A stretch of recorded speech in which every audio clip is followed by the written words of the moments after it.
through old Radipole village. Some nice little houses here. Don't normally go this way, but the river water is extremely low at the moment. This is the River Way.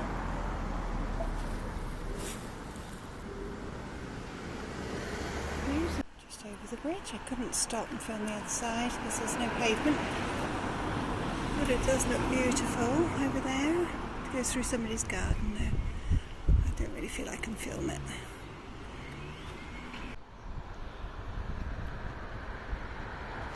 Not allowed up there though.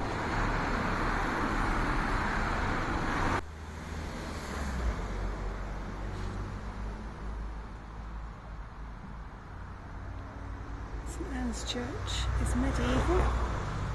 The oldest buildings in Weymouth. My mother and father-in-law got married here in the 1950s. Mother-in-law Maureen was originally from Radipole.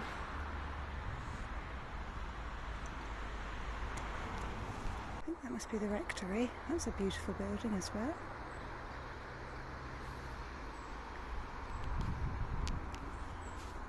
It's the cows I saw on my walk day before yesterday. Over there's Tumble Down Farm. Got a video posted about that.